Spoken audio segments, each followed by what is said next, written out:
ကျွန်တော်ဒီက music ကိုတော့ salsa music လို့ခေါ်တယ်ဒီနေ့ lesson ကတော့ salsa music ထက်ဒီနေ့မှာသုံးထားတဲ့ Casakara rhythm လေးကြောင့်ပြောပြချင်တာခုနကကျွန်တော် count မှာတီးရတဲ့ rhythm က clave rhythm လို့ခေါ်တယ် right side မှာတီးနေတဲ့ rhythm က Casakara rhythm လို့ခေါ်တယ် Casakara ဆိုတာ shell ဖြစ်တဲ့အရာတွေကိုတီးတဲ့အရာဟာ Casakara လို့ခေါ်တယ်music မှာပေါ့နော်ဆိုတော့ shell ကကျွန်တော်တို့ snare ရဲ့ bound တွေနောက်ဒီအတန်ဒီလိုတိုင်နေတီးရမှလည်း Casakara လို့ခေါ်တယ်သူမှာ rhythm ရှိရဲ့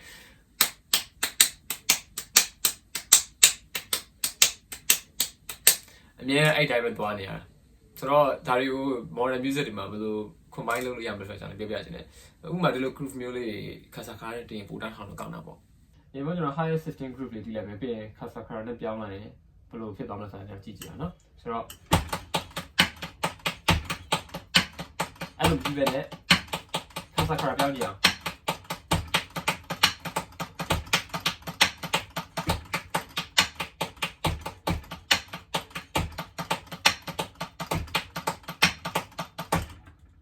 ခုနက group လေးကိုကျွန်တော် hip hop music တွေမှာလည်းသုံးလို့ရတယ်လို့ metal music မှာလည်းသုံးလို့ရတယ်အောက်ကတစ်ဖက် kick ကိုအဲ့ဒီ rhythm တီးလိုက်မယ်ဆို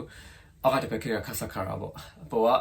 breakdown ပုံစံမျိုးပေါ့လေနော် breakdown မှာကျွန်တော် Casakara rhythm ထည့်တာပေါ့လေဒီလိုသုံးလို့ရတယ်ဒီလိုပဲကျွန်တော် jazz မှာလည်းတီးလို့ရတယ်ကျွန်တော် jazz ကတစ်ဖက်က swing လုပ်နေတဲ့အချိန်မှာဒီဘက်က Casakara rhythm snare လိုက်တီးရမျိုးနောက် clave rhythm လိုက်တီးရမျိုးလုပ်လို့ရတယ်ဆိုတော့ salsa music ကနေပြီးတော့ကျွန်တော်နောက်ထပ် music genre အများကြီးတီးလို့ရတယ်ဆိုတာကိုသိစေချင်တယ်ဒီ salsa music ကိုဒီဘက်ခေတ်မှာတော့ကျွန်တော်တို့pop music တွေမှာထည့်ပြီးသုံးတာမျိုးရှိတယ်ဥပမာ Bad Bunny နောက် Romeo Santos စတဲ့ artist တွေကဒီ Latin music တွေကို pop ပြောင်းလိုက်တယ် rap ပြောင်းလိုက်တယ်ဆိုတော့ဒီလိုမျိုးလုပ်လို့ရတယ်ဆိုတာလည်းကျွန်တော်သိစေချင်တာဒီဘက်ခေတ်မှာဘယ်သူမှ salsa music ကြီးကိုပဲတီးမနေဘူးပေါ့လေနော်ဆိုတော့အဲ့လိုမျိုး fusion လေးဖန်တီးလို့ရတယ်ဆိုတဲ့အကြောင်းလေးကိုကျွန်တော်ဒီနေ့ lesson လေးကနေပြပြချင်တာဖြစ်ပါတယ်ဆိုတော့နောက်တစ်ပတ်မှာလည်းပဲလို့ group တွေတီးပြမလဲဘာတွေရှင်းပြမလဲဆိုတာ